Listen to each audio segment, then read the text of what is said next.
Plain facts তথ্যৰে যুক্তি এইটো পঞ্চম সংখ্যক বক্তৃতা বুলি কোৱা হৈছে। মই বক্তা নহয়, বক্তা দিয়াৰ যোগ্যতা মোৰ নাই, কিন্তু যিটো বিষয় ৰখা হৈছে যে যিটো আমাৰ কলা অধ্যায় স্বাধীনতাৰ ভাৰতবৰ্ষত গণতন্ত্ৰৰ ওপৰত তীব্ৰ আঘাত স্বৰূপ আহি পৰিছিলে, তাৰ মই এজন সাক্ষী, জীৱন্ত সাক্ষী। আৰু অকল সাক্ষীয়ে নহয়, মই তাৰ I was a victim of emergency. আৰু আজি মই প্ৰথমতে স্মৰণ কৰিছোঁ যাৰ নামত এই ন্যায়টো প্ৰতিষ্ঠিত হৈছে, আমাৰ অতি শ্ৰদ্ধাৰ ভিনদেউ স্বৰ্গীয় প্ৰয়াত মুনীন বৰকটকী ডাঙৰীয়ালৈ মই জনাইছোঁ মোৰ শ্ৰদ্ধাগ্ৰহ। তেখেতৰ সুযোগ্য পত্নী, মোৰ অতি আপোন, নিজৰ বাইদেউতকৈও বেছি ৰেণুকা বাইদেউকো জনাইছোঁ শ্ৰদ্ধাঞ্জলি। তেওঁৰ নামত প্ৰতিষ্ঠিত ন্যায়ত মই যে কথা ক'বলৈ আহিছোঁ, মই ভাবিছোঁ তেখেত দুজনৰে আশীৰ্বাদ মই পাম। 1966 অতি দুখৰ কথা, ভাৰতবৰ্ষৰ ইতিহাসত এজন নক্ষত্ৰ পতন হ'ল, আৰু বৰ স্বাভাৱিকভাৱে নহয়। মই মোৰ বক্তব্যত কিছুমান কথা কৈ যাওঁ। এইখিনি যিখিনি সঁচা সেইখিনি সঁচা, আৰু যিখিনি ধাৰণা সেইখিনি মোৰ ব্যক্তিগত ধাৰণা। মই কাৰো ওপৰত জাপি দিব নোখোজোঁ। মই এইখিনি কথা মোৰ কথাখিনি মই ক'ম, যিটো মোৰ অনুভূতি তাৰ ওপৰত মই ক'ম। 1966 10 জানুৱাৰী তাছকাণ্ডত তাছকাণ্ড তাহানি সোভিয়েট গোষ্ঠীৰ কাজাকিস্তানত উজবেকিস্তানত তাছকাণ্ড, তাতে ভাৰত আৰু পাকিস্তানৰ মাজত এটা বুজাপৰা চুক্তি চহী হ'ল। USA, আমেৰিকা যুক্তৰাষ্ট্ৰ আৰু ছোভিয়েট ৰাছিয়াৰ দুয়োৰে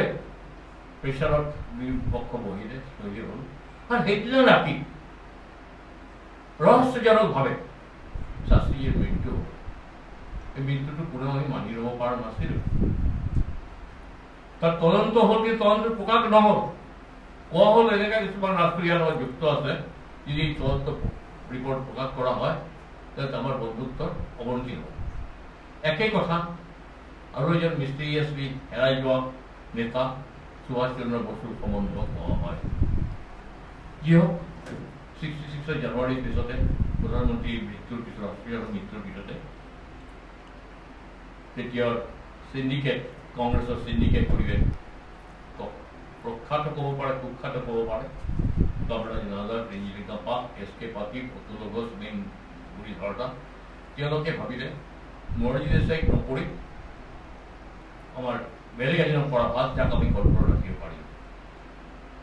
আমি জনাত তেতিয়া যিবিলাক কথা শুনিছিলোঁ, বাহিৰৰো এটা প্ৰেছাৰ আহিলে যে কোনো তথাকথিত এই ধৰণৰ মানুহ নহয়, বেলেগ মানুহ কৰা। আল্টিমেটলি শাস্ত্ৰী মন্ত্ৰীসভাৰ ব্ৰডকাষ্টিং ইনফৰমেশ্যন ব্ৰডকাষ্টিং মিনিষ্টাৰ আমাৰ ইন্দিৰা গান্ধীক,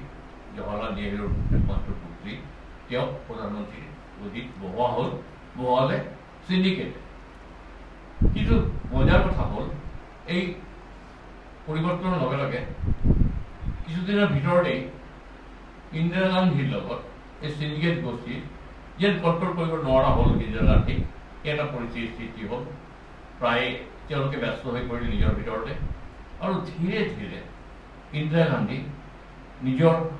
চৰকাৰৰ ওপৰত আৰু দলৰ ওপৰত প্ৰভাৱ বৃদ্ধি কৰিবলৈ ধৰিলে। তাৰে আমি দেখিবলৈ পাওঁ 67 ইলেকশ্যনত এই নিজৰ ভিতৰত কোৱা কামৰা কৰি থাকোঁতে 1967 এখন নিৰ্বাচন অনুষ্ঠিত হ'ল ভাৰতবৰ্ষৰ লোকসভাত, আৰু বিধানসভাৰো হ'ল একেলগে। তেতিয়া বিধানসভা লোকসভা ইলেকশ্যন একেলগত হৈছিল। তেতিয়া দেখা হ'ল এই বহু ক্ষেত্ৰত, বহু ষ্টেটত, হিন্দীভাষী ষ্টেটত সৰ্বদল বিধায়ক SDB মিনিষ্ট্ৰী, সৰ্বদলীয় বিধায়ক মণ্ডলী, এইটো এটা বিভিন্ন জেগাত ভাৰতবৰ্ষৰ 7টা ষ্টেটত তেওঁলোকে কংগ্ৰেছৰ পৰা ক্ষমতা কাঢ়ি ল'লে। এটা অশনি সংগীত আহিলে কংগ্ৰেছৰ ভিতৰতে, আৰু পাৰ্লামেণ্টতেও, লোকসভাতেও তেওঁলোকৰ কংগ্ৰেছৰ সংখ্যা বহুত দামী গ'ল আগৰ যিখিনি সংখ্যা তাৰ পৰা। আৰু তাৰপিছত এইটো আৰু যিটো দৈৰত চলি আছিলে সিন্ডিকেট ভাৰ্চাছ ইন্দিৰা, এইটো বাঢ়ি গ'ল। আৰু অলপ এইটো শেষ পৰ্যায়ত আমি দেখিবলৈ পাওঁ 1969 1969 চনত যেতিয়া ৰাষ্ট্ৰপতি নিৰ্বাচনটো আহি গ'ল। এই প্ৰথম ভাৰতবৰ্ষত 1950 চনৰ পৰা ৰাষ্ট্ৰপতি নিৰ্বাচিত হৈছিলে। এই প্ৰথম শাসক গোষ্ঠীৰ প্ৰাৰ্থী সঞ্জীৱ ৰেড্ডী পৰাজিত হ'ল, ভিভি গিৰি নিৰ্বাচিত হ'ব কৰিছিল। আৰু ভিভি গিৰিৰ এই নিৰ্বাচনৰ পিছতে আছিলে প্ৰধানমন্ত্ৰী ইন্দিৰা গান্ধী নিজৰ দলৰ হুইপৰ বিৰুদ্ধে তেওঁ বিবেকৰ আহ্বান জনালে যে বিবেক অনুযায়ী ভোট দিয়া। আৰু বিবেকৰ আহ্বানত ৰেজাল্টটো উল্টা পাল্টা হৈ গ'ল, ভিভি গিৰি জয়যুক্ত হ'ল আৰু কংগ্ৰেছ ঠিক তাৰ কেইদিনমান পিছতেই তাহানিৰ সভাপতি নিৰ্দিঙপ্পা ইন্দিৰা গান্ধী দলৰ পৰা বহিষ্কৃত কৰিলে আৰু দলৰ বিভাজন হৈ গ'ল, পৰিষ্কাৰ বিভাজন। কংগ্ৰেছ অৰ্গেনাইজেশ্যন মেইন অৰিজিনেল যিটো আছিলে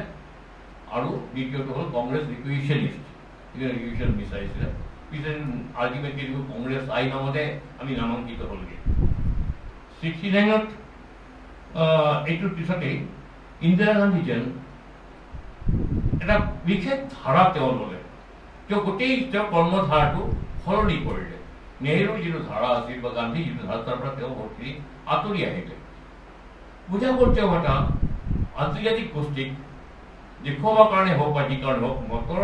মানে কিবা যে নীতিগতভাৱে ছাপোৰ্ট কৰিছে সেইটো নহয়, হয়তো নিজকে বলিয়ান কৰাৰ কাৰণে তেওঁ লগে লগে সেইটো গ্ৰুপৰ সহায় বিচাৰি তেওঁ ভাৰতবৰ্ষৰ কিছুমান যুগান্তকাৰী পৰিৱৰ্তন আনি পেলালে। হঠাৎ যেন বিৰাট ছ'চিয়েলিষ্ট ৰেভলিউশ্যন কৰি পেলালে। তেওঁ 69তে ভাৰতবৰ্ষৰ 14টা মুখ্য বেংক, আমাৰ বেচৰকাৰী বেংকক তেওঁ নেশ্যনেলাইজ কৰিলে। এটা অৰ্ডিনেন্সৰ জৰিয়তে তেওঁ কৰিলে। চাৰিওফালে হুলস্থুল পৰি গ'ল। তাৰপিছত লগে লগে তেওঁ ইঞ্চুৰেঞ্চ কোম্পানীবিলাকক পিছত কৰিলে। আৰু 70ত তেওঁ আৰু এটা ষ্টেপ ল'লে, ডাঙৰ ষ্টেপ, জনমোহিনী ৰাইজক আকৰ্ষণ কৰাৰ কাৰণে। তেওঁ 70ত পিভি পাৰ্চ, আপোনালোকে জানে ভাৰতবৰ্ষ যেতিয়া তথাকথিত স্বাধীনতা লাভ কৰিলে, ধৰ্মৰ ভিত্তিত বিভাজন আনি দিলে, মানি ল'লে। আজিৰ দিনত তথাকথিত ছেকুলাৰ কংগ্ৰেছে ধৰ্মৰ নামত বিভাজনটো মানি লৈছিলে, জিনাৰ আহ্বানত সঁহাৰি জনাইছিলে। তেতিয়া ব্ৰিটিছৰ চক্ৰান্তত 550 এবং 550টা সৰু সৰু ডাঙৰ ডাঙৰ ষ্টেট মিলিতে 550টা প্ৰিন্সলি ষ্টেট আছিলে। ব্ৰিটিছে এনেকৈ কৰিলে যে তোমালোকে ইচ্ছা কৰিলে স্বাধীন থাকিব পাৰা, ভাৰতলৈ যোগ দিব পাৰা, পাকিস্তান যোগ দিব পাৰা। তেতিয়া চৰ্দাৰ পেটেলে দৃঢ়তাৰে তেওঁ এইবিলাক বেছিভাগ ৰাজ্যক ভাৰতবৰ্ষক বিলীন হ'বলৈ বাধ্য কৰালে। কথা বাৰ্তা কৈ পেলাই তেওঁলোকক ফাণ্ডামেণ্টেল ৰাইট দি পেলাই যে তোমালোকক আমি মানি ল'ম, আমাক এটা বিশেষ মৰ্যাদা দিম, পিভি পাৰ্চ বুলি তোমাৰ বস্তু এটা আমি প্ৰতি বছৰে তোমালোকক দিম, তোমালোকে এই কৰিব পাৰিবা। সেই ভিত্তিত প্ৰায়বোৰ ষ্টেট ভাৰতবৰ্ষত যোগ দিলে। কেইটামান ষ্টেট পাকিস্তানতো গ'ল। তিনিটা বিষয়ত গণ্ডগোল থাকিলে, এটা জুনাগড়, এটা হায়দৰাবাদ আৰু নিজামৰ হায়দৰাবাদ আৰু এখন কাশ্মীৰত হায়দৰাবাদত আল্টিমেটলি মিলিটাৰী একশ্যন হ'ব লগা হয়, পুলিচ একশ্যন বুলি কোৱা হয়। ৰাজাকাৰবিলাক পলাই গ'ল, যি হওক হায়দৰাবাদত জোৰ কৰি কৰা হ'ল আৰু তেওঁলোকৰ উপায় নাছিল, চাৰিওফালে ভাৰতবৰ্ষ আছিল। আৰু জুনাগড়ত গণভোট হয় আৰু পুলিচ একশ্যন কৰি জুনাগড় লোৱা হ'ল। এই চব হ'ল। তেতিয়াৰ পৰা পিভি পাৰ্চটো চলি আছিল। আৰু কাশ্মীৰটো আপোনালোকে জানেই, আল্টিমেটলি 1948ত শেষ পালে। পাকিস্তান যেতিয়া এটেক কৰিলে, পাকিস্তানৰ দুৰ্বৃত্ত বাহিনী, তেতিয়া বাধ্য হৈ পেলাই হৰি সিঙে ভাৰতবৰ্ষত চাবি হৈছিলে। সেই তেতিয়াৰ পৰা তেওঁলোকে এইটো পাই আছিলে। হঠাতে 1970ত এইটো পিভি পাৰ্চটো তেওঁ এৱৰ্ডিছ কৰিলে। ইয়াৰ আৰু লগে লগে তেওঁ এটা গৰিবী হটাব বুলি এটা শ্লোগানটো দিলে। এই দুটা জনমোহিনী একশ্যন, তিনিটা, প্ৰথম নেশ্যনেলাইজেশ্যন, এবলিশমেণ্ট অফ পিভি পাৰ্চ, গৰিবী হটাও কৰি পেলাই তেওঁ 1 বছৰ আগতে ইলেকশ্যনটো পাতি পেলালে। আমাৰ এইটো 72লৈকে আছিলে টাৰ্মটো, তেওঁ 71 তেওঁ ইলেকশ্যন পাতি পেলালে। আৰু এই সভাত যদিও বিৰোধী পক্ষ নিজৰ ভিতৰত বুজা পৰা কোনো মৰ্চা নবনাকে তেওঁলোকে কণ্টেষ্ট কৰিছিলে কিছুমান হিন্দী ভাষী ষ্টেটত, কিন্তু ফল কোনো লাভ নহ'ল। বিৰাট ভিক্টৰী পালে ইণ্ডিয়া। আউট অফ 570 চিটত কণ্টেষ্ট হৈছিলে, 352 চিট জয় কৰি পেলাই ইন্দিৰা গান্ধী অকল ৰাজনৈতিক পাৱাৰ নহয়, এই পাৰ্লামেণ্টৰ এই মেজৰিটিটো লৈ পেলাই তেওঁ আৰু বহুত অটোক্ৰেট হৈ গ'ল। লাহে লাহে কেবিনেট এটা বনালে তেওঁ, কিন্তু কেবিনেটকৈ বেছি পাৱাৰফুল হৈ গ'ল PMO, প্ৰাইম মিনিষ্টাৰ অফিচটো মাছ মোৰ পাৱাৰফুল হৈ গ'ল। PN Haksar is principal secretary আছিলে, he became most powerful men. মানে আমাৰ যিটো গণতন্ত্ৰৰ ধৰি কওঁ তিনিটা পিলাৰ হ'ল লেজিসলেচাৰ, জুডিচিয়াৰী আৰু এক্সিকিউটিভ, আৰু এই ফ'ৰ্থটো কওঁ মিডিয়া। এই তাতে দেখা গ'ল মানে মেক্সিমাম পাৱাৰফুল হৈ গ'ল আমাৰ এক্সিকিউটিভ। তেতিয়া এটা কেছত গোলকনাথ কেছত সুপ্ৰিম কোৰ্টে জাজমেণ্ট দিলে, Golaknath versus state of Punjab. সেইটো সুপ্ৰিম কোৰ্টে জাজমেণ্ট দিলে যে এনেকুৱা কোনো এমেণ্ডমেণ্ট কৰা নাযাব পাৰ্লামেণ্টত, যিটো এমেণ্ডমেণ্ট বা চেঞ্জৰ কাৰণে বেছিক যিটো আমাৰ কনষ্টিটিউশ্যনৰ যিটো বেছিক কথাবিলাক, যিটো ফাণ্ডামেণ্টেল ৰাইট আছে সেইটো আঘাত নালাগে। গভৰ্ণমেণ্ট হাৰি গৈ লগে লগে 24th এমেণ্ডমেণ্ট কৰি পেলাই এইটো নলিফাই কৰিলে। ঠিক একেই ঘটনা ঘটিলে PV কেছটো হাৰি গৈ 26th এমেণ্ডমেণ্ট কৰিলে। আটাইতকৈ ডাঙৰ ঘটনা আহি গ'ল যেতিয়া Kesavananda Bharati versus state case হ'ল কেৰালা। কেশৱানন্দ ভাৰতী কেছত ছেম জাজমেণ্ট হ'ল যে you cannot change or alter the constitution when it will hurt the basic issue of fundamental right type thing. It will be there 7:6 judgment to hold. Chief Justice and other senior judge Mirake in favor of Keshwananda Bharati dile, Manchuri Kerala dile. 6 jone against dile, mostly junior judge Mirake. Judgeor bhitor নীতিটো কিমান আছিল বা আইনটো কিমান আছিল নাজানো, এটা difference আছে। All on a sudden after that judgement যিটো জুডিচিয়াৰীৰ ওপৰত আটাইতকৈ ডাঙৰ আঘাত কৰিলে, ইন্দিৰা গান্ধী অভাৰ নাইট ৰাষ্ট্ৰপতিক ব্যৱহাৰ কৰি পেলাই তিনিজনক ছুপাৰচিড কৰি এই মাইনৰিটি গ্ৰুপ যিটো আছিলে জাজমেণ্ট দিছিলে, তাৰ যিজন চিনিয়ৰ মানুহ AN ৰয়, তেখেত আনি পেলাই ৰাতিৰ ভিতৰতে তেওঁক চিফ জাষ্টিছ অফ ইণ্ডিয়া কৰিলে, তিনিজন চিনিয়ৰ জাজক ছুপাৰচিড কৰি। এইটোৰ প্ৰতিবাদ গোটেই ভাৰতবৰ্ষত আহিলে। ইমান এই জনমোহনী ভাৱটো কৰি আছে। লাহে লাহে গানো দেখিলে যে জনতাৰ কান্ধত বন্দুক ৰাখি গৰিবী হটাও শ্লোগান দি PV নেশ্যনেলাইজ কৰি পেলাই তেওঁ লাহে লাহে ডিক্টেটাৰ হৈয়ে উঠি আছে। আৰু কেবিনেট বুলি কোনো বস্তুই নাই, নামটো আছে। সেইটো হ'ল 1971 পিছতে। তেতিয়া এই কেইটাৰ পিছতে 71 তেওঁ আৰু পাৱাৰফুল হৈ গ'ল। ইণ্ডিয়া পাকিস্তান ৱাৰ হ'ল, বাংলাদেশ ইছ্যু লৈ পেলাই, আৰু India was successful to divide partition Pakistan. Pakistan depart কৰি পেলাই ইষ্ট পাকিস্তানক তেওঁ বাংলাদেশ ক্ৰিয়েট কৰিলে। তেওঁৰ কাৰণেই হৈছিল এইটো মানি ল'ব লাগিব। আৰু অটল বিহাৰী বাজপেয়ী আটাইতকৈ সমালোচনা কৰা ইন্দিৰা গান্ধীক তেওঁ ক'বলৈ বাধ্য, দুৰ্গা মা বুলি ক'বলৈ বাধ্য হৈছিল। ইউ আৰ নাথিং বাট মা দুৰ্গা বুলি কৈছিলে। তেওঁ she became a Durga ultimately, দেৱী নহ'লেও কিবা এটা হ'ল। সেইটো তেতিয়া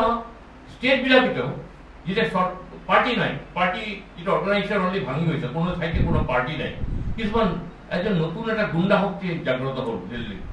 সঞ্জয় গান্ধী, ইন্দিৰা গান্ধীৰ সৰুপুত্ৰ, তেওঁৰ নেতৃত্ব আৰু বিভিন্ন ষ্টেটত তেনেকুৱা গুণ্ডা বাহিনী জাগি উঠিলে। তেওঁলোকে যি কৰে তাকেই মন্ত্ৰীবিলাক কৰিব লগা হ'ল। তাৰ বিৰুদ্ধে ৰাইজৰ লাহে লাহে লাহে লাহে জনৰক দেখা গ'ল।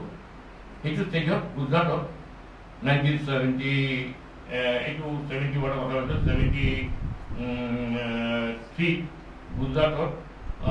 তাৰ আগতে গুজৰাটত এটা বিক্ষোভ দেখা দিলে। তাৰ এডুকেশ্যন মিনিষ্টাৰৰ কিছুমান অৰ্ডাৰৰ বিৰুদ্ধে, ষ্টুডেণ্টৰ মুভমেণ্ট, নহ'লে মিডিল ক্লাছ মানুহ,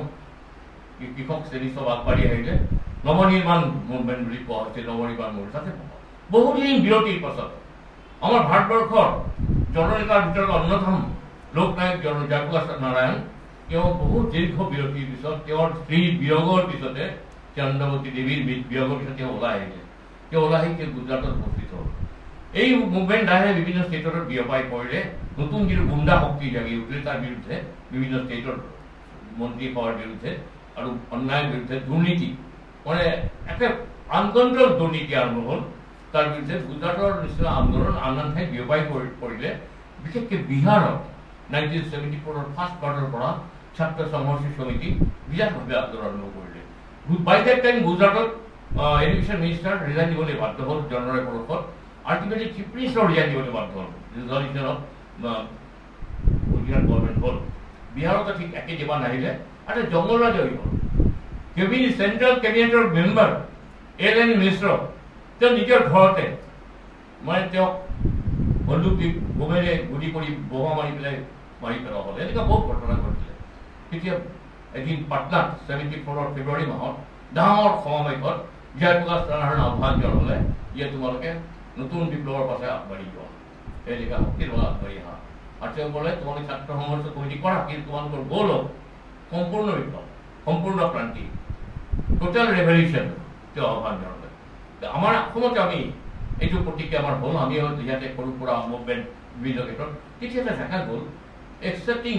communist party of India CPI বাহিৰে বাকীবোৰ পাৰ্টি নিজৰ ভিতৰত এখন বোঝা পৰা আহি গ'ল ৰাইজৰ প্ৰব্লেম লৈ পেলাই ভাৰতবৰ্ষত প্ৰথমবাৰ এইটো এটা আহিলে বা একেটা নেতা হিচাপে মানি ল'লে জয়প্ৰকাশ তেতিয়া জয়প্ৰকাশ নাৰায়ণ এটা লোক সংঘৰ্ষ কমিটিও গঠন কৰিলে এইটো হৈছে ফেব্ৰুৱাৰী মাৰ্চ এপ্ৰিল মে মাহত প্ৰথম সপ্তাহত all India railway strike actually all India central government strike দিয়া হৈছিল কিন্তু তাৰ পৰা কিছুমান লেটেষ্ট ৰিজন আঁতৰি গ'ল ছাকচেছফুল নহ'ল কিন্তু যিটো all India railway federation it was control by HMS Hind Mazdoor Sabha socialist লিডাৰশ্বিপত আছিলে it is not control by any political party it is the only criminal movement in India till today HMS Hind Mazdoor Sabha which is not control by any political party এইটো তেওঁলোকৰে union railway all India railway federation যাৰ president আছিল জৰ্জ ফাৰ্নাণ্ডেজ তেওঁৰ নেতৃত্বত তেওঁলোকে notice দিছিলে আৰম্ভ হ'ল মানে কোনো কণ্টিনিউ কৰিলে তেওঁলোকে আচৰিত হ'ব within 3 days about 30,000 workers railway workers were thrown out from the service কিমান যে অত্যাচাৰ আৰম্ভ হ'ল যদি যুদ্ধ লাগিছে তেওঁলোকক যিবিলাক মানুহক ছাছপেণ্ড কৰিলে এৰেষ্ট কৰিলে আচৰিত হ'ব পৃথিৱীৰ ইতিহাসত এইটো ভুলা নাযায় কোনোবা পগলা ৰজাই কৰে নেকি ৰেলৱে কোৱাৰ্টাৰবিলাকৰ টিঙৰ চাবি আছিল তেতিয়া গুৱাহাটী বা আন ঠাইত য'ত চাবি নাই ওপৰত চাপ ভাঙি দিয়া হৈছে চালিবিলাক ভাঙি দিয়া হ'ল হাজবেণ্ড কেইজন বা পুতেক কেইজন জেলত ঘৰত মা দেউতা বা ভৈনীয়েক ল'ৰা ছোৱালী আছে টিং খুলি পেলোৱা হ'ল 40,000 এৰেষ্ট হ'ল 35,000 ডিসচাৰ্জৰ চাকৰিৰ পৰা ৰোলাৰ চলাই দিয়া হ'ল কণ্টিনিউৱাছলি 14 দিন তথাপি আন্দোলন চলিলে আল্টিমেটলি সাংঘাতিকভাৱে ড্ৰাষ্টিক ষ্টেপ লৈ পেলাই বুলডোজাৰ চলাই এই মুভমেণ্টটো নষ্ট কৰি পেলোৱা হ'ল জনৰক চাৰিওফালে বিয়পাই কৰিলে তেতিয়া যিটো লোক সংঘৰ্ষ কমিটিৰ শাখা বিভিন্ন ঠাইত আৰম্ভ হ'ল কাম অসমতে হ'ল লোক সংঘৰ্ষ কমিটি আমি প্ৰথম মিটিং ঘৰ আমাৰ হৈছিল ভগৱতী প্ৰসাদ বৰুৱা ভৱনত তাতে on our own we have been to there আৰু আমাৰ সৌভাগ্য জয়প্ৰকাশ নাৰায়ণ এদিনৰ কাৰণে গুৱাহাটীত আহি পেলাই আমাক মিলাই দি গ'ল তাৰপিছত কলিকতাত ইউনিভাৰ্চিটি ইনষ্টিটিউট হলত এইটো ফেব্ৰুৱাৰী মাহৰ লাষ্ট পাৰ্ট হ'ব আমি অসমৰ পৰা নৰ্থ ইষ্টৰ পৰা গৈছোঁ আমি প্ৰায় 22জনমান গৈছিলোঁ বিহাৰ উৰিষ্যাৰ পৰা আহিছে বেংগলত হৈছে কলকাতা ইউনিভাৰ্চিটি ইনষ্টিটিউট হলত ঠিক আই ৰিমেম্বাৰ দ্যাট ডে আমি কলকাতা ইউনিভাৰ্চিটি ইনষ্টিটিউট মিটিং আৰম্ভ হৈছে মিটিংখন ডিচাইড কৰিছে সমল দিব এসময়ত ছ'চিয়েলিষ্ট তাৰপিছত পৰলগ আছিল PSP লিডাৰ আছিলে হঠাতে এটা প্ৰচেছন আহিলে জয়প্ৰকাশৰ কালো হাত ভেঙে যাওঁ গুৰিয়ে যাওঁ এনেকৈ কলা হাত ভাঙি দিয়া গুৰি দিয়া হা আহি কিৰঞ্জন দাসবংশী প্ৰদ্যোত আছে সুব্ৰত মুখাৰ্জী এনেকৈ আহি পেলাই একদম আহি মাৰপিট আৰম্ভ কৰিলে ভাঙা ভাঙি হ'ল আমি যেকেইজন আছোঁ আমি বেছিভাগে বাহিৰা মানুহ আৰু কলিকতা মানুহখিনিও বেছিভাগে বয়সস্থ মানুহ তথাপি আমি তেওঁক বেৰিকেড কৰি পেলাই Jayaprakash Narayan after independence he was one of the three সেইজন ব্যক্তিক তেতিয়া তেওঁ আশী ঊৰ্ধ তেওঁক আনি পেলাই এজন দত্ত বুলি ভদ্ৰলোক তেওঁৰ কলা এবছৰত আমি বহাই দিলোঁ মই অলপ আঘাত পাইছিলোঁ আমি অলপ ফেচ কৰিছিলোঁ তেতিয়া বহাই দিয়াৰ পিছতে চোগান চলিলে প্ৰায় 15 মিনিট কি উঠোৱা গৰমত তেওঁ ঘামি আছে তেতিয়া AC গাড়ী নাছিলে আৰু এজনী ছোৱালী আজি মই কথাটো প্ৰসংগ দি আছে কথাটো কৈছোঁ কলা মূলা যিনি ছোৱালী চাদৰ কামি পিন্ধাই এই ঘাপকে উঠি গ'ল ওপৰত বৰ্ণিলে উঠি পেলাই নাচি থাকিলে অশ্লীল নৃত্য কৰি থাকিলে হঠাতে সুব্ৰত মুখাৰ্জী বিখ্যাত লিডাৰ পিছত হ'ল তেওঁ ক'লে এই মমতা নামিয়া নেমে বাংলাত ক'লে মই বুজিলোঁ যে ছোৱালীৰ নাম মমতা তাই হ'ল আজি মমতা বেনাৰ্জী জয়প্ৰকাশ নাৰায়ণ নেক্সট নেতাজী সুভাষ বল্লভাই পেটেল বুলি আমি ধৰি লওঁ তেওঁৰ গাড়ীৰ ওপৰত উঠি পেলাই নাচি থাকিলে বেংগল কালচাৰ তেওঁলোকে ইমান অহংকাৰ কৰে ইমান তেওঁলোকক আমি ভাৰতবৰ্ষৰ শ্ৰেষ্ঠ বুলি কয় তাতে আজি নহয় কালি এজনী ছোৱালী ৰেপ হৈছে সাউথ কেলকাটা ল কলেজত তাৰ ৰাজ্যিকত এই ডক্টৰনি ৰেপ এণ্ড মাৰ্ডাৰ হৈছে কিন্তু আজিৰ পৰা ইমান দিন আগতে এইটো ঘটনা এই কথা মই কৈ ৰাখিলোঁ how he was treated in Bengal এইটো আপোনালোকক জনাওঁ যিহেতু মই সাক্ষী তাত কোনো বনোৱা কথা নাই আচ্ছা তাৰপিছতে এই ধৰণৰ ঘটনা বহুতে ঘটিলে হঠাতে বাই দ্যাট টাইম 70 আহি গ'ল এটা সাংঘাতিক বিষয় আহি গ'ল এইটো হ'লগৈ ৰাজনাৰায়ণ আপোনালোকে নাম কৰিছে ছ'চিয়েলিষ্ট পাৰ্টিৰ লিডাৰ ৰাজনাৰায়ণ ইলেকশ্যন খেলিছিলে ইন্দিৰা গান্ধীৰ বিৰুদ্ধে ৰায়বেৰেলীৰ পৰা 1971 তেওঁ একদম জিকাত কনফাৰ্ম আছিল কিন্তু হাৰি গ'ল তেওঁ কেছ কৰিলে এলাহাবাদ হাইকোৰ্টত কেছ কৰোঁতে তেওঁ ক'লে যে ইয়াতে নানা ৰকম কৰাপশ্যন হৈছে ইয়াতে ভোট হৈছে গভৰ্ণমেণ্ট বেচাৰি কাম কৰিছে ব্ৰাইবাৰী হৈছে টকা দিয়া হৈছে এই কেছটোৰ জাজমেণ্টটো আহি গ'ল ঠিক সেইটো কৰোঁতে গোটেই ভাৰতবৰ্ষত যেতিয়া উমি কৰি ধৰি আছে তেতিয়া 12 জুন 1975 হঠাৎ জাজমেণ্ট আহিলে জাজমেণ্টে দিলে জগমোহনলাল সিনহা এলাহাবাদ হাইকোর্টের সিনিয়র জজ তো জাজমেন্ট দিলেন জগমোহনলাল সিনহা তেও জাজমেন্ট দিলে যে এইটো she was found guilty বলি কলে Indira Gandhi she has used the government machinery she has bribed she has taken many fault process এইটো কলে and she was declared her election was declared null and void and she was debarred from election for next 6 years বলি judgement মানে সাংঘাতিক অগ্নির ঘিটাপতি হল গোটেই ভারতবর্ষের একটা জুই জ্বলি উঠিলে কিন্তু ইন্দিরা এলাও করলে এপিল করার কারণে কেউ এপিল করলে সুপ্রিম কোর্টত তার ভিতরতে গোটেই ভারতবর্ষের আন্দোলন তার ভিতরে বিয়পাই পড়িছে বাই দ্যাট টাইম বৰপেটাত একটা বাই ইলেকশন হল ফখৰুদ্দিন আলী আহমেদ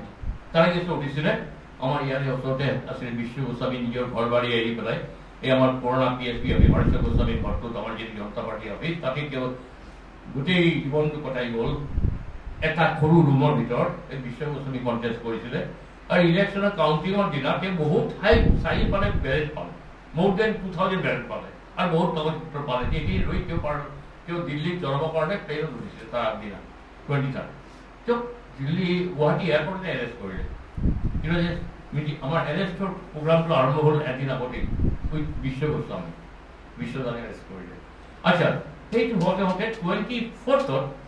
24th যে আসলে আয়া জাস্টিস আয়া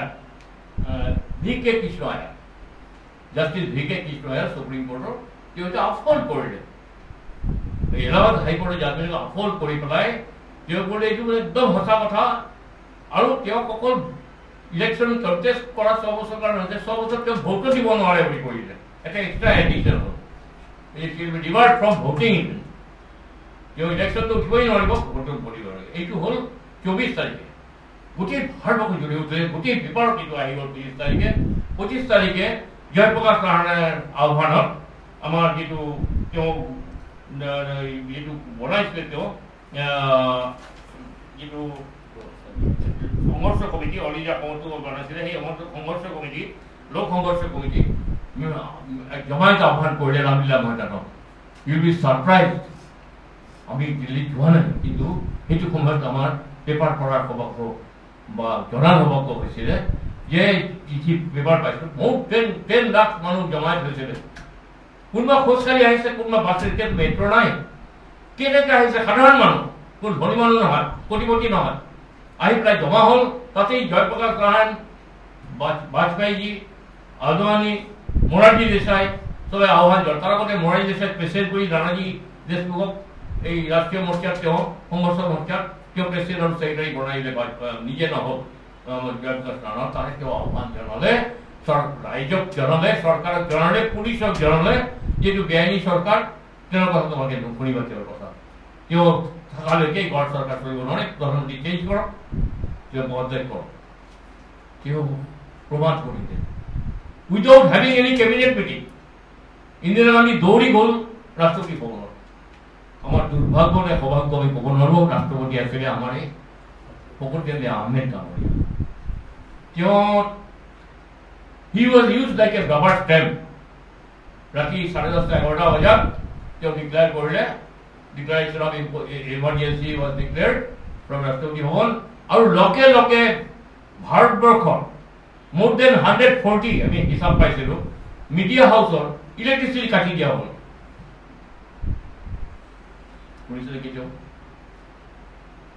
কাটি দিয়া হ'ল আৰু এতিয়া অলৰেডি আহি গৈছে আমাৰ ইয়াত অহা নাই আমাৰ টেলিভিশ্যন আহি গৈছে দূৰদৰ্শন আৰু অনলাইন আকাশবাণীটো আছিলে তেওঁলোকৰ ছাত্ৰতেই কিছুমান চব নেক্সট ডে বেছিভাগ পেপাৰে ওলাবই নোৱাৰিলে আৰু গভৰ্ণমেণ্ট অৰ্ডিনেন্স দি পেলাই কৈ দিলে যে প্ৰতিটো editorial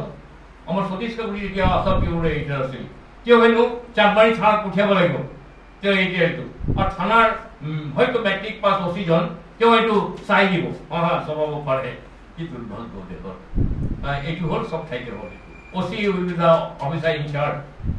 two survey and to allow the editorial to be published এইটো হ'লগৈ এই ধৰণৰ আৰম্ভ হ'ল আৰু এৰেষ্ট আৰম্ভ হৈ গ'ল চাৰিওফালে তেতিয়া দেশৰ যিটো পৰিস্থিতি মোৰ এইখিনিলৈকে মই কোৱাৰ কথা কোৱা হৈছিল যদি আপোনালোকে অনুমতি দিয়ে মই তাত নেক্সট পেজটো মই যাব গৈছোঁ অভাৰ নাইট এৰেষ্ট আৰম্ভ হৈ গ'ল তাতে 80 বৰ্ষৰ ঊৰ্ধত জয়প্ৰকাশ নাৰায়ণ আমাৰ মোৰাৰজী দেশাই অসমৰ ভস্মপুৰুষ ৰাজনীতিক দেৱেশ্বৰ শৰ্মা কি কাৰণে ক্লাছিফিকেশ্যন মই ধৰিব পৰা নাই তেওঁলোকক চবক এৰেষ্ট কৰি পেলালে দুলাল বৰুৱা তেতিয়া ডেপুটেটেড দুলাল বৰুৱা পাৰ্মিশ্যন হ'ব লাগে তেওঁ 1 নম্বৰ কোৱাৰ্টাৰত আছিলে এছএমডি হোষ্টেলত তেওঁ উইদাউট পাৰ্মিশ্যন তেওঁৰ দৰ্জা ভাঙি তেওঁৰ গা বেয়া বিচনাত শুই আছিল টানি আনি হেঁচি ধৰি গ'ল আৰু এই মানুহজন যেতিয়া ওলাই গ'ল ইমাৰ্জেঞ্চিৰ পিছতে হাত এখন ধুনীয়া হৈ গ'ল ঠিক তেনেকুৱাভাৱে এৰেষ্ট আৰম্ভ হ'ল আমাৰ যি ঘৰত আমি বহি আছো এই ঘৰটো যেতিয়া নাছিল এই সৰু ঘৰটো আছিল আগতে ৰেণুকা দেৱী বৰকৌতুকী সিলেকশ্যন তেওঁৰ নামটো আহি গ'ল বাছি নামবিলাক কৰা হ'ল he was the only lady from whole eastern India including Bengal আৰু আচৰিত হ'ব কেনেকৈ বাচিছে কোনোবা পলিটিকেল মেন বেছিভাগ opposition leader journalist Kuldip Nayak কলিকতাৰ বৰুণ সেনগুপ্ত গৌৰকিশোৰ ঘোষ ৰাইটাৰ বহুত ৰাইটাৰক এৰেষ্ট কৰিলে জুৰিষ্টক এৰেষ্ট কৰিলে ছ'চিয়েল এক্টিভিষ্টক এৰেষ্ট কৰিলে ষ্টুডেণ্ট লিডাৰক এৰেষ্ট কৰিলে ট্ৰেড ইউনিয়ন লিডাৰক এৰেষ্ট কৰিলে ঠিক ৰেলৱে ষ্ট্ৰাইকত যেনেকৈ কৰি তাতকৈ বেছিভাৱে আৰম্ভ কৰিলে আৰু এৰেষ্ট কৰি বিভিন্ন বেয়া জেলত পঠাই দিয়া হ'ল এগৰাকী মহিলাক এৰেষ্ট কৰিলে যেনেকৈ ৰেণুকা বাইদেউক কিয় এৰেষ্ট কৰিলে ৰেণুকা বাইদেউক ইন্দিৰা গান্ধী আগৰ পৰাই চিনি পায় আপুনি চাওক ঘৰতে বাইদেউৰ ঘৰত লৈ দেখা হ'ব জৱাহৰলাল পৰাই আছে ইন্দিৰাৰ লগত তেওঁৰ ব্যক্তিগত সম্পৰ্ক আছিল তেওঁ স্পষ্ট বক্তা আছিলে সাংঘাতিক স্পষ্ট বক্তা আছিলে তেওঁক মই এই কথা পিছত যাম বাই ডেট টাইম বহুতক এৰেষ্ট কৰিলে এৰেষ্ট কৰাৰ পিছতে মই যদি আপোনালোকে এলাউ কৰে মোৰ ব্যক্তিগত কথাত অলপ যাব গৈছোঁ এই ৰাতিপুৱা কেনেকৈ আছিলে এই জয়প্ৰকাশৰ আবেদনত কেনেকুৱা তাৰ প্ৰভাৱ পৰিছিলে বা কংগ্ৰেছৰ ওপৰতো তাৰ ভিতৰতে কংগ্ৰেছৰ চন্দ্ৰশেখৰ মোহন ধাৰিয়া কৃষ্ণকান্ত এওঁলোকক ইয়ং টাৰ্ক বুলি কোৱা হৈছে মানে এই ইয়ং টাৰ্কৰ গ্ৰুপটোক তেওঁলোকে প্ৰটেষ্ট কৰাৰ লগে লগে তেওঁলোকক এৰেষ্ট কৰিলে জগদীয়মাৰ ৰাওহঁতেও প্ৰটেষ্ট কৰি পিছতে এৰেষ্ট কৰিব বিজয়লক্ষ্মী পণ্ডিত ক'বলৈ গৈছে তুমি ভুল কৰি আছা তেওঁলোকক তোমাক এৰেষ্ট কৰি দিম কৃপালিনীক এৰেষ্ট কৰিলে 84 বছৰ বয়সত এইটো গোটেই ভাৰতবৰ্ষৰ এটা বিভীষিকা কাহিনী দিলে আৰু সেইটো সময়ত ৰাতিপুৱা মই এইকাৰণে এইটো কথা ক'ব গৈছোঁ মানে অসমৰ মানুহ যেনেকৈ কংগ্ৰেছ কমিউনিষ্ট এইবিলাক যে নাছিল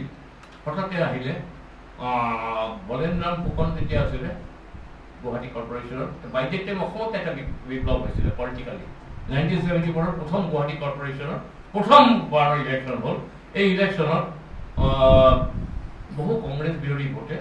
কংগ্ৰেছ সংখ্যা লঘু হৈ গ'ল কংগ্ৰেছ মেজৰিটি নাপালে আৰু ঘটনাচক্ৰত ময়ো কাউন্সিলাৰ হৈছিলোঁ ইলেক্টেড ইণ্ডিপেণ্ডেণ্ট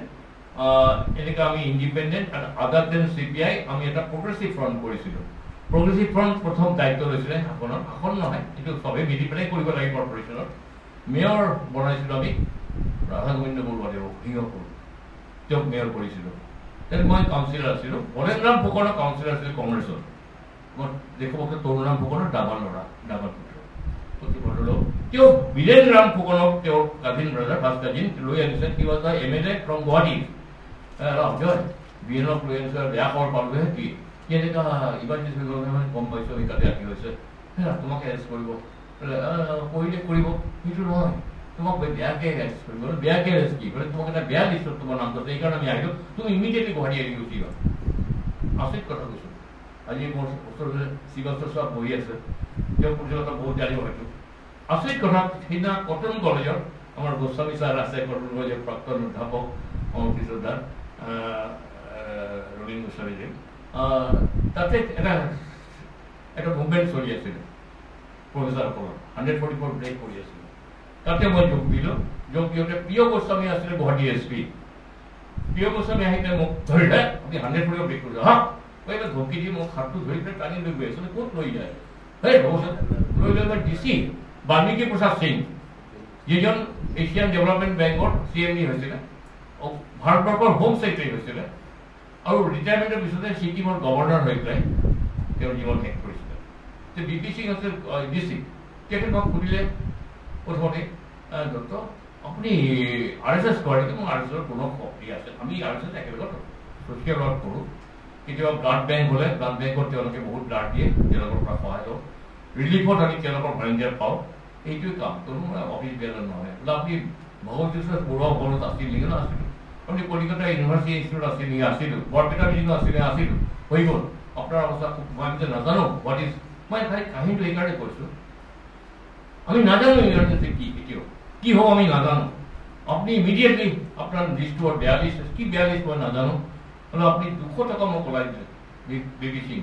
আৰু প্ৰিয় গোস্বামী দেৱেও 50 টকা ওলাই দিলে কৈছে আপুনি ইয়াৰ পৰা ডাইৰেক্ট মাছখোৱা বাছ ষ্টেণ্ডৰ পৰা ক'ৰবাত গুচি গৈ বাহিৰত গুচি অসমৰ আপোনাকতো বাহিৰত চিনি নাপায় আমিতো চিনি পাওঁ আপুনি গুচি যাওঁ মই কিয় যাওঁ মই কি পাপ কৰিছোঁ মই এইকাৰণে কৰিলোঁ I don't know what is the justification. Anyway, সন্ধিয়া সময়ত আমি গম পাইছোঁ হৈছে হঠাতে মই এঠাইত গৈছিলোঁ আমাৰ লিডাৰ গৰিশংকৰ লিডাৰ ঘৰত গ'লোঁ কিবা তেওঁৰ পৰা বৰ বেছি আশা নাপালোঁ তেতিয়া এজন মই অলপ লেফটিষ্ট নহয় তেওঁ এজন এক্সট্ৰিম লেফটিষ্ট এজন নক্সালাইট লিডাৰ এতিয়া ঝাৰখণ্ডত থাকছে বুলি জানো জীয়াই আছে নে মৰি আছে নাজানো তেওঁ আমাৰ সহপাঠী আছিলে পলাই আহিছিল কলিকতাৰ পৰা সি মোক ক'লে তই কিয় পলাই যোৱা নাই কিয় তোক এৰেষ্ট কোনে ক'লে তোক মোক এৰেষ্ট কৰিব মই চবেই জানো তই জানো তই মানে লিডাৰ হৈ পেলাই ওলাই আহিবি নেকি মালা পিটি পেলাই জেলৰ পৰা তই যে এনেকুৱা মই জানো নাছিলোঁ কি কৰিম তোৰ পলাই যাবি পিছত কি কৰিম পলাই গৈ অকলে পাই যাবি জানো লগ যে যুদ্ধ কৰিব লাগিব নহয় আচৰিত কথা দেই এই ordinary person inspired me you have to do something why you surrender তুমি জানাই তোমাক এৰেষ্ট কৰিব তুমি কিয় চাৰেণ্ডাৰ কৰা এইটো মোৰ মূৰটো ঘূৰাই দিলে কথাটো এইটো কি কথা আহিলোঁ মই তেওঁৰ পৰা ঘৰত আহি লগে লগে বাইদেউৰ ফোন কৰোঁ ৰেণুকা বাইদেউ ফোন কৰিছে অজয় আপুনি ক'ৰ পৰা কৈছে মই থানাৰ পৰা কৈছোঁ থানাৰ অচিত বহি পেলাই অচিত ফোনৰ পৰা মোক ফোন কৰিছে হেৰা মোক লৈ আনিলে আৰু এতিয়া তোমাক ল'বলৈ গৈছে এই বেয়া মানুহ গৈছে সি 3টা গাড়ী লৈ গৈছে তোমাৰ তাত নামেই ক'লে পাইপ চৌধুৰী গৈছে তোমাৰ আনিবৰ কাৰণে পাইপ চৌধুৰী গৈছে এজন এডিশ্যনেল SP স্পেচিয়েল ব্ৰাঞ্চ আছিলে দেৱব্ৰত চৌধুৰী মই নামটো ল'বই পাৰোঁ মানে সেই দিনে তেওঁৰ নিচিনা মানুহ কেলৈ বাচিব ক'ব নোৱাৰিলোঁ তেওঁ গৈ আছে আৰু 3টা গাড়ী গৈছে তোমাক আনিবৰ কাৰণে তুমি টুথপেষ্ট চিধা ৰেডি কৰি ৰাখা আপুনি ক'ত আছে মই অচিৰ ওচৰতে বহি আছোঁ অচি গ'ল তোমাক আনিবৰ কাৰণে অচি আছিল মোৰ মনত আছে Paramesh Mahanta he is from Mukalmua আমি তাতে ৰিলিভ কৰোঁ সেই তাৰ ঘৰত থাকি আমি ৰিলিভ কৰোঁ প্ৰকাৰৰ আৰু সুবোধ দাস বুলি DSP and these gentlemen তিনিজন আহিলে অহাৰ লগে লগে মই গাড়ীবিলাক দেখা পাই মোৰ মাক ক'লোঁ মা মোক এৰেষ্ট কৰিব আছে কিয় আহিছে তোক কিয় এৰেষ্ট কৰিব ক'ব নোৱাৰোঁ এৰেষ্ট কৰিব মই এৰেষ্ট নহওঁ তই নহ'বি মানে কি বুজা নাই অলপ বুজিব নালাগে মই যাওঁ এক কাপোৰত মই ওলাই গ'লোঁ এওঁলোকে আহি পেলাই ৰিং দিলে দেউতাই বাইক এটা আহি পালে মজা কৰিলে সেইটো সময়ত মই নাথাকোঁ ঘৰত দেউতা ক'লে নাই সি ক'তো নাই খবৰ লৈ আছোঁ আপোনালোকে কি হৈছে ধৰিব পাৰে আহকচোন বহক চাহ তাহ খাওক খবৰ লওক হঠাতে that gentleman that person in civil dress the pipe Choudhury সদায় পাইপ লগাই ৰাখিছে কিয় মই এইকাৰণে কৈছোঁ প্ৰতিজন মানুহৰ লগত এইটো ব্যৱহাৰ হৈছিলে তাত 2টা হাতেৰে মোৰ দেউতাক মাৰি পেলাই দিলে he was not ready he never expected this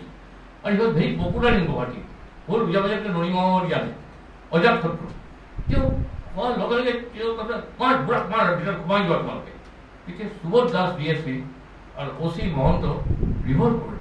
না স্যাৰ আমি কিয় তেওঁক মাৰিম আৰু কিয় কমাওঁ তেখেতে আপোনাৰ বাধা দিছে এই বাই ডেট টাইম দেউতা উঠি আহি তেওঁক গতিয়াই বাহিৰত পৰি দিলে আপোনাক এলাউ নকৰোঁ আমি মেজিষ্ট্ৰেট লৈ আহক শুট হিম এৰেষ্ট কৰক তাক সেই পিছত ৰিপৰ্ট কৰিলে মই এইকাৰণে কথাটো কৰোঁ যে কিমান পেনিট্ৰেট কৰিছিলে জয়প্ৰকাশ নাৰায়ণ আহ্বান যে অন্যায় অৰ্ডাৰ আপোনালোকে কেৰি আউট নকৰিব আমি ইয়াতে প্ৰমাণ পালোঁ ইয়ক এইখিনি কথা ইয়াতে মই আণ্ডাৰগ্ৰাউণ্ড কৰোঁ পাই গ'লোঁ আৰু সেইটো যে কৰিলোঁ মোৰ সেই বন্ধুজন CPIM তেতিয়া মাৰ্কছিষ্ট তাৰ কথাতে কিজানি কৰিলোঁ সঁচাই মই সোমাই যাম ওলাই সেই লিডাৰ হৈ পেলাই তই নেতা হবি মালা পিন্ধি ওলাবি মই কি লাই ৰিমেম্বাৰ হিজ ৱৰ্ডছ তাৰ কেতিয়া লগ পোৱা নাই কিন্তু আচৰিত কথাবিলাক সি যদি জীয়াই আছে নেকি নাই মনত তাৰপিছত গোটেই ভাৰতবৰ্ষৰ এইটো হ'ল আৰু বাই দ্যাট টাইম 90s আটাইতকৈ ডাঙৰ এইটো আহিলে বেলেগটো লাষ্ট কপিলত মাৰিলে সেইটো হ'ল 42nd এমেণ্ডমেণ্ট হ'ল কনষ্টিটিউশ্যন যোৱা পৰহি হ'ল চিফ জাষ্টিছ গাভাই বৰ্তমানৰ আমাৰ চিফ জাষ্টিছ গাভাই তেখেতে কৈছে প্ৰায় আলোচনা হৈ আছে পাৰ্লামেণ্ট ডাঙৰ নে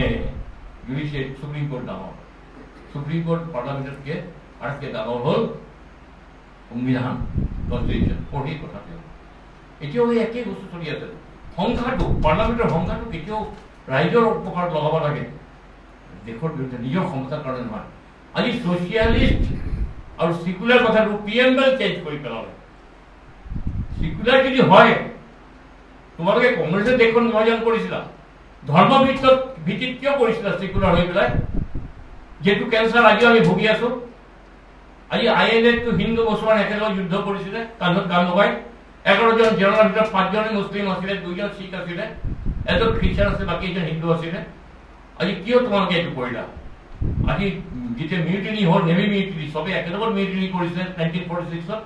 আজি পুলিচ বিদ্ৰোহ একেলগত কৰিছে আৰ্মি বিদ্ৰোহ হ'ব গৈছে একেলগত আজি কিয় আজি ধৰ্ম ভিত্তিত দেশখন বিভাজন কৰিলা আজি ছিকুলাৰটো ছিকুলাৰিজমৰ কাৰণে আৰু বাই ডেট টাইম ইহঁতে নিজক ছিকুলাৰ ছ'চিয়েলিষ্ট বুলি কৈছে গোটেই ছ'চিয়েলিষ্ট লিডাৰ কাৰাগাৰৰ ভিতৰত আছে অত্যাচাৰিত হৈ আছে আমাৰ গুৱাহাটীৰ পুলিচ কাষ্টডিত ৰবীন কলিতা বুলি CPM-ৰ এজন কেডাৰ সাধাৰণ cadre he was tortured to death he had to die এই কথা মই কলিকতাত লগ ধৰি পেলাই যুক্তি কৈছোঁ যে জনৰো যুক্তি কৈছোঁ never arrested he was surrounded by police তেওঁক ৰক্ষাৰ কাৰণে নাই পঠাৰ কাৰণে মই নাজানো তেওঁ আমাৰ মানুহ গৈছিল তেওঁ কোনো ৰিচিভ কৰি অহা নাই মই কৈছোঁ মই আপোনাৰ পাৰ্টীৰ মানুহ নহয় কিন্তু এজন ৱাৰ্কাৰ মৰিছে সেইটো মই মোৰ ৰিলেটিভ মৰা যেন লাগিছে যে ৰবীন কলিতা হি ৱাজ শ্বহীদ আছিল আজি তেওঁৰ কথা আমি কোনেও নাজানো কিন্তু ইয়াতে গুৱাহাটীত বিষ্ণু গোস্বামীক আগতে এৰেষ্ট কৰিলে ৰেণুকা বাইদেউ প্ৰথম মহিলা আৰু 19 মাহ মীনাক্ষী তেওঁৰ ছোৱালী তেতিয়া 10 বছৰ ভিন্ন পঢ়া শুনা বাহিৰে পৃথিৱীখন নাজানে যেতিয়া পুলিচ আহি বাইদেউক লৈ গ'ল এতিয়া মোৰ কি হ'ব মই কি কৰিম ইট ৱাজ হিজ ৰিয়েকশ্যন এনেকৈ ভলে ভালা মানুহ এজন তেওঁৰ ৰিয়েকশ্যন আছিলে যে মই কি কৰিম সেই মানুহজনী 19 মাহ জেলত আৰু 2 মাহ হস্পিটেল থাকিব লাগিব ৰাণী গায়ত্ৰী দেৱী আমাৰ ওচৰৰে কোচবিহাৰৰ জীয়ৰী জয়পুৰৰ বোৱাৰী মহাৰাণী গায়ত্ৰী দেৱী কি স্বতন্ত্ৰ পাৰ্টি MP আছিল হয় স্বতন্ত্ৰ পাৰ্টি বিপ্লৱী পাৰ্টি নহয় কেটাৰগেজ পাৰ্টিও নহয় ৰজাবিলাকৰ পাৰ্টি আছিল আৰু নিজৰ ইণ্টেলেকচুৱেল পাৰ্টি আছিল তেওঁক এৰেষ্ট কৰাৰ কাৰণটো হ'ল আমি এতিয়া কৰিছিলোঁ আমি প্ৰচাৰ কৰিছিলোঁ মানুহ হেনো কয় গোটেই পৃথিৱীত যে ভাৰতবৰ্ষৰ আটাইতকৈ ধুনীয়া মানুহজনী হ'ল গায়ত্ৰী দেৱী ইণ্ডিয়াত এইটো সহ্য কৰিব নোৱাৰিলে ভোটকে ধুনীয়া কেনেকৈ হ'ব ঘৰ তাৰ ঘৰ আৰু বহুত টকা আছে তেওঁক এৰেষ্ট কৰিলে কৰি পেলাই দিল্লীৰ পৰা লৈ গৈ হৰিয়ানা এখন জেলত ৰাখিলে অৰ্ডিনাৰী জেলত আৰু তেওঁক ৰাখিলে with leprosy patient even dress with মহিলা ধুই আনিছে তাহাঁতৰ লগত ৰাখিলে এই মহাৰাণী আৰু তেওঁৰ ঘৰত 8 দিন ধৰি পেলাই ট্ৰাকছ আছে ট্ৰাকছ পুলিচ আহিছে কি লৈছে কোনো কোৱা নাই কোনো হিচাপ নাই একেই বস্তু হ'ল গোৱালিয়ৰ ৰাজ পৰিবাৰৰ বিজয়ৰাজে সিন্ধিয়াক এৰেষ্ট কৰিলে বিজয়ৰাজে সিন্ধিয়া তেওঁৰ ল'ৰা মাধৱ ক'লে তুমি ইমিডিয়েটলি কংগ্ৰেছত যোগ দিয়া নহয় আমাৰ সাম্ৰাজ্য নাথাকে আমাৰ সম্পত্তি নাথাকিব চব শেষ হ'ব মাধৱৰাও সিন্ধিয়া মা জেলত তেওঁ একদম ইন্দিৰা গান্ধীক ভৰিত পৰি পেলাই ক'লে মই কংগ্ৰেছ মই আপোনাৰ লগত আছোঁ মোৰ মা কি হ'ব তেওঁ ৰক্ষা কৰি দিলে সম্পত্তি কিন্তু গায়ত্ৰী দেৱী জেলত যোৱাৰ কাহিনীটো হ'ল তেওঁ দেখাত সুন্দৰ তেওঁ পল' খেলে তেওঁ গাড়ী চলায় তেওঁ ঘোঁৰা চলায় এইবিলাক কয় she is the best women in the India এইটো তেওঁ সহ্য কৰিব নোৱাৰিলে আউট অফ জেলাসি কৰোঁ কিয় এনেকুৱা হ'ল আৰু তাতকেও ডাঙৰ কথা হ'ল সোশ্যালিষ্ট এণ্ড সেকুলাৰ প্ৰিএম্বল চেঞ্জ কৰি অনা হ'ল democratic sovereign democratic republic of Thai democratic sovereign secular socialist republic আনিলে আৰু secular ইমান হ'ল কোনবা কয় এটা মই পৰিষ্কাৰ ক'ব নোৱাৰো 6.2 বিলিয়ন বুলি কোনবা কয় কোনবা ৰিপৰ্টৰ 7 মিলিয়ন কোনবা ৰিপৰ্টৰ 11 মিলিয়ন পোৰ গৰিব হটাও কৰিছে নহয় গৰিব হটাও কৰাৰ কাৰণে তাৰ ভিতৰত মোষ্টলি এটা পাৰ্টিকুলাৰ কমিউনিটি মানুহ আছে যে সেকুলাৰ বুলি কয় পাৰ্টিকুলাৰ কমিটি মানুহ আছিলে তেওঁলোকক জোৰ কৰি নাচাবন্দী যিটো মাছ ষ্টেৰিলাইজেশ্যন পৃথিৱীৰ ইতিহাসত আজিলৈকে কোনো ঠাইত হোৱা নাই ছ'চিয়েলিষ্ট সেকুলাৰ নীতিৰ কাৰণে না নিজৰ কাৰণে না কোনো এটা বৃহৎ শক্তিক সুখী কৰাৰ কাৰণে আজি এটা প্ৰশ্ন এইটো থাকিব এইটো কিন্তু আজিলৈকে পৃথিৱীৰ কোনো ইতিহাসত এইটো হোৱা নাই আজি এইটো ষ্টেজত আৰু বেছি কথা নকওঁ মই লাহে লাহে কেনেকা কৰিছিলে মই এটা সৰু উদাহৰণ দিলে আহিব খালি মোৰ এড্ৰেছটো ওলোৱাৰ কাৰণে অলপতে ঢুকালে বিজেপিত জইন কৰিছিলে হৰে কৃষ্ণ ভঁৰালী তেওঁ ভাইচ প্ৰেচিডেণ্ট আছিলে তেওঁ আমি এই আমাৰ গুৱাহাটীৰ অসমৰ সমিতিত তেওঁ আছিলে মই লোকসংঘৰ্ষ সমিতিত আমি লাষ্ট পৰ্বৰ আগতে তেওঁৰ লগত আছিলোঁ তেওঁক মোৰ এড্ৰেছ লোৱাৰ কাৰণে ক'ত মই পলাই আছোঁ বন্ধুকৰ নলটো এই চৌধুৰী বুলি মানুহজন এই বাকী অৱস্থা কিন্তু নহয় দেই বিপুল কলিতা অফিচাৰ পাইছোঁ তাৰ কৰণী চাচ এ ৰাইট জেণ্টলমেন বিপুল কলিতা যেতিয়া মোৰ ঘৰত এই ৰক্ষা কৰিছে মোৰ দেউতাক মাৰধৰ কৰিছে বিপুল কলিতা নেক্সট ডাই ক্ষমা কৰিছে যে মোৰ চাপৰিত অফিচাৰ আপোনাৰ ডেট কৰিছে মোক ক্ষমা কৰক এনেকুৱা পাইছোঁ বিপুল কলিতাৰ ৱাইফ আৰতি কলিতা এতিয়াও আছে মহামানৱী আচ্ছা বিপুল কলিতাৰ তাত ডিফাৰেঞ্চ আছে তেওঁ এই হৰিজন আমাৰ হৰে কৃষ্ণ ভঁৰালীক বন্দুক ক্ষেত্ৰত দবাই ফাইটাৰ কৰি বন্দুকটো সোমাইছিলে ডিগ্ৰী সি চিঞৰি উঠি মোৰ এড্ৰেছটো দি দিলে মই ঘূৰি অহাৰ আপোনাৰ এড্ৰেছটো মই দিছিলোঁ তেতিয়া মই কলিকতাত আছোঁ মেইন ঘাটি আছিলোঁ মোৰ ঝাৰখণ্ডত তেতিয়া ঝাৰখণ্ড হোৱা নাই কিন্তু যিটো এড্ৰেছ আছিলোঁ সেইটো এড্ৰেছত কেইগৰাকী ভদ্ৰমহিলা আছিলে ৱাইফ তেওঁ ক'লে অজয় এজন মানুহ আপোনাৰ চিঠি এখন দি গৈছে মোৰ চিঠিটো আপোনাৰ এড্ৰেছ কোনে নাজানে এতিয়া এনভাব যাবৰ যে চৰকাৰী এনভাববিলাক এনভাব ভিতৰত কাগজ এড্ৰেছ খুলি পেলাই মই ক'লোঁ কেতিয়া আহিছিলোঁ অলপ আগতে কি কৈছে আহিলে মই কৈ দিম মই লগতে কোনো বেক চাইডে গলি আছে তেওঁ মাত্ৰ দুটা ৰুম মই বেক চাইডে পলাই গ'লোঁ কিন্তু তেওঁৰ হাজবেণ্ডতে অলপ পিছত আহিলে এজন হিমাংশু হালদাৰ বিখ্যাত জাৰ্ণালিষ্ট আছিল আজিকালি পেপাৰ তেওঁক ৰাজবিহাৰী বৈদ্য অল ইণ্ডিয়া BLS-ৰ জ্ঞানশিল্পীক আৰু এজনক এৰেষ্ট কৰিলে কৰি পেলাই ৰেক্টাম দি ৰড মাৰি দিলে পিটিলে অকল মোৰ এড্ৰেছটোৰ কাৰণে মই এটা থাৰ্ড গ্ৰেড মানুহ কিন্তু দুখৰ কথা এইভাবে চলি থাকিলে 42nd এমেণ্ডমেণ্টত জুডিচিয়াৰীৰ ওপৰত আক্ৰমণ আহিলে টেষ্ট সেন্সাৰশ্বিপত আক্ৰমণ আহিলে লেজিছলেচাৰৰ পৰা আক্ৰমণ আহিলে লেজিছলেচাৰত 5 years term to 6 years term কৰি দিয়া হ'ল আজি আপোনালোকক এটা কথা জনাওঁ এটা পজিটিভ চাইড তাত এটা পজিটিভ চাইড ইণ্ডিয়া গান্ধীও ৰাখিছিল duty to the nation duty কথাটো আছিল 42nd এমেণ্ডমেণ্টত এইটো ইৰেক্ট কৰিছিল ডিউটি টু দ্য নেশ্যন এইটো আছিল আচ্ছা দিয়ক এই যিটো বঢ়াই দিছিলে প্ৰেচিডেণ্ট ৰুলটো আগতে 6 মান্থৰ কাৰণে দিব পাৰে এইটো তেওঁ এক্সটেণ্ড কৰি পেলাই 1 year কৰি দিলে আৰু লেজিছলেচাৰটো 6 years কৰি দিলে অসমত ইলেকশ্যন তেওঁ মই তাৰ আগতে ঘূৰি আহোঁ তেতিয়া বাই দ্যাট টাইম 21st মাৰ্চত সকলোৰে চালে ইন্দিৰা গান্ধী টুক ডিচিশ্যন ফখৰুদ্দিন আলী চাহাব ইণ্ডোনেছিয়া ফুৰিব গৈছিলে লগতে আমাৰ নৰেশ দাস আছিল নৰেশ দাসকো লগতে আছিল ব্যৱহাৰ কৰিব গৈছিলে হঠাৎ যেইদিনত পাইছে তাক পিছদিনাই তেওঁ মাতি পঠালে ইমিডিয়েটলি আহা আমি আচৰিত পালোঁ যেতিয়া চেঞ্চাৰ হ'লে আমি নিউজবিলাক পাওঁ যে আহি পেলাই গম পালোঁ যে তেওঁ আহিলে আহি পেলাই নেক্সট ডে তেওঁ চহী কৰিলে বস্তু তেওঁ বিট্ৰে কৰিলে নেকি আমাৰ ইণ্ডিয়াৰ ইণ্টেলিজেঞ্চ ব্ৰাঞ্চে কৰি ইমিডিয়েটলি ইলেকশ্যন হয় পাৰ্টিবিলাক চব ভাঙি আছে ঘূৰি আছে আপুনি জিকি যাব আপুনি 20 দিনৰ নটিছত ইলেকশ্যন ডিক্লেয়াৰ কৰি দিয়ে নটিছ ডিক্লেয়াৰ কৰি 21st মাৰ্চ ইমাৰ্জেঞ্চি উঠিলে মোক ভিছা কৰিছিল ভিছা কৰি মোৰ বিৰুদ্ধে DIR ডিফেন্স ইণ্ডিয়া ৰেগুলেশ্যন দিছিলে তাৰপিছতে এবস্কণ্ডাৰ ডিক্লেয়াৰ কৰি দিলে যাক ধৰিব পৰা নাই এবস্কণ্ডাৰ কৰি মোৰ কোনো ভেলুৱেই নাই তেতিয়া মই চাকৰি বাকৰি একো নকৰোঁ 10,000 টকা ভেলু বঢ়াই দিলে মোৰ মূৰৰ দাম 10,000 কৰি দিছিলে মোৰ আৰু নহ'ল জৰ্জ ফাৰ্ণাণ্ডেজৰ নহ'ল DIR হৈছিল সুব্ৰমণিয়াম স্বামী DIR হৈছিল George Fernandes from jail election contest কৰিছিল জেলৰ পৰা মুক্তি কৰা নাই মোৰো ইলেকশ্যন ৰেণুকা দেৱী বৰকটকী ৰেণুকা বাইদেউ মোক ক'লে তুমি এক কাম কৰা মই গৈ আহি পালোঁ তুমি মোৰ ইলেকশ্যন এজেণ্ট হৈ যাওক, এৰেষ্ট কৰিলে মোৰ এটা পলিটিকেল ইছ্যু হ'ব। মোক বিপুল কলিতা লৈ বোলে আপুনি য'ৰ পৰা আহিছে তাতে গুচি যাওক, যদি আপোনাৰ পাৰ্টি জিকে তেনেহ'লে আপুনি ঘূৰি আহিব, নহ'লে আপুনি যাওক। কি কৰিব? মই ক'ব নোৱাৰোঁ কি কৰিম। আপুনি আপোনাৰ দেউতা মাৰ একমাত্ৰ ল'ৰা, আপুনি গুচি যাওক। মই নগ'লোঁ আৰু আচৰিত হ'ব। প্ৰথম মিটিংটো কৰিছে বিজয়লক্ষ্মী পণ্ডিত গুৱাহাটীত, আচাৰ্য কৃপাণী, যাৰ ঘৈণীয়েক সুচেতা কৃপাণী প্ৰথম মহিলা মুখ্যমন্ত্ৰী ইউ পি। তেওঁ আহি কৰিলে। এইবাৰ ইলেকশ্যন হ'ল, গোটেই ভাৰতবৰ্ষত পৰিৱৰ্তন আহি গ'ল। আমি ৰাতাৰাতি জেলৰ ভিতৰত এটা কাহিনী আছিল যে কংস বধৰ কাৰণে শ্ৰীকৃষ্ণৰ জেলৰ ভিতৰত জন্ম হৈছিল। পিছত তেওঁ থাকিলে গৈ আন ঠাইত গৈ থাকিলে তেওঁ নতুন মাত্ৰাত। কিন্তু ইয়াতেও মানুহ আমি হেণ্ডবিল বিলাইছিলোঁ। এইবাৰ কংগ্ৰেছক বধ কৰাৰ কাৰণে জনতা পাৰ্টিৰ সৃষ্টি হৈছে জেলৰ ভিতৰত। কংগ্ৰেছৰ গ্ৰহটো কাটি দিলে কংসহে, এইটো প্ৰচাৰ হৈছে। ইয়াক একে কোনো নাই, কোনো ঢাল তৰোৱাল নাই, কোনো কাৰ লগত চিনাকি নাই। সেই হিচাপে বুজা পৰাৰ ভিতৰত ছ'চিয়েলিষ্ট পাৰ্টি, PSP, জনসংঘ, আমাৰ DKD,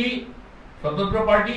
Congress for democracy, Jagjivan Ram চব ওলাই গ'ল। আমাৰ ৰবীন কৈতে কংগ্ৰেছ ফৰ ডেমক্ৰেচি আছিল। তেওঁলোক ওলাই গৈ ভাল ভোট পায়, 295 জনতা পাৰ্টি পালে আৰু 40 চিট তেওঁলোকে এলায়েন্স ছাপৰ্টেড আছিলে। কংগ্ৰেছ 194 পালে, 154 পালে কংগ্ৰেছ। কিন্তু কংগ্ৰেছে কিন্তু মানে from Bengal onwards up to Pakistan border এটা চিটো পোৱা নাছিলে। বিহাৰ, UP, হৰিয়ানা, পাঞ্জাব ক'তো পোৱা নাই। কিন্তু অসমত কিন্তু 14টাৰ ভিতৰত 10টা চিট কংগ্ৰেছ জিকিলে। আৰু এজ পাৰ 43rd এমেণ্ডমেণ্ট কৰি পেলাই মোৰাৰজী দেশাই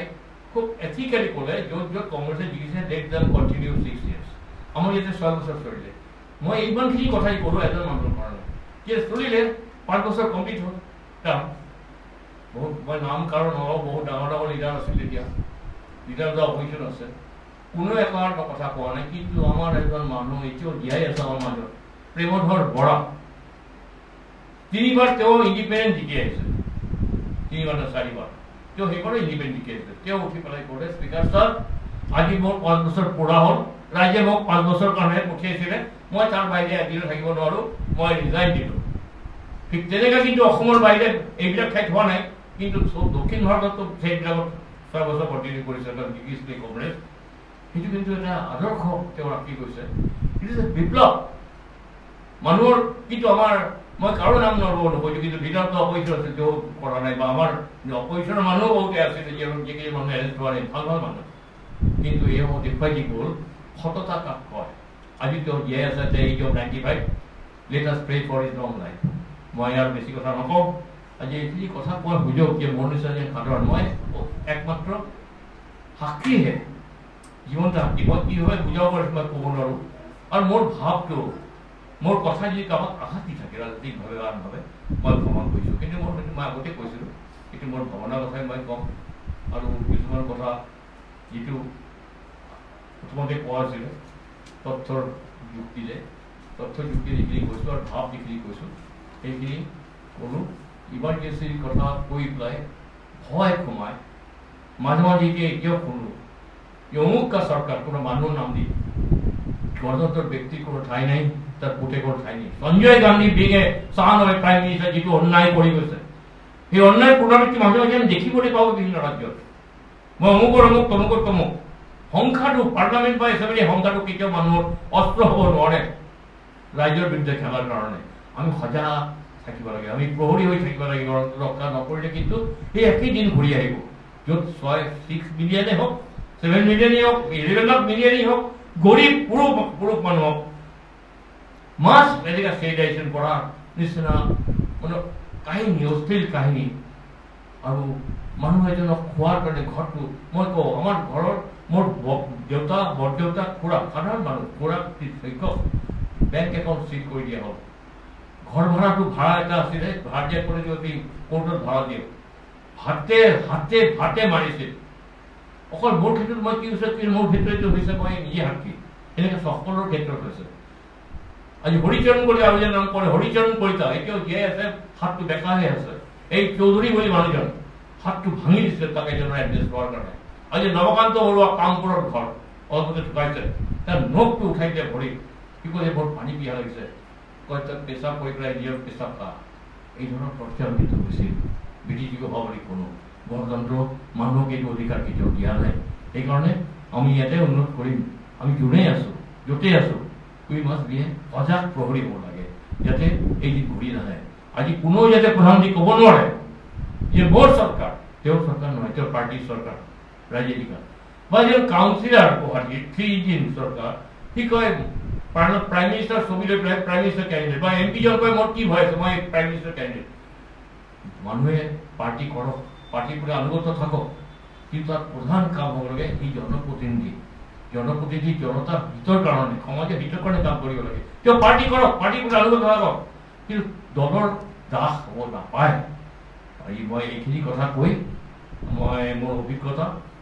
আৰু সেই সময়ৰ ইতিহাস কিবা যদি পাৰিছোঁ আপোনাক সন্মুখত ৰাখিলোঁ আপোনালোকে মোৰ কিবা ভুলটো দিবলৈ ক্ষমা কৰিব ধন্যবাদ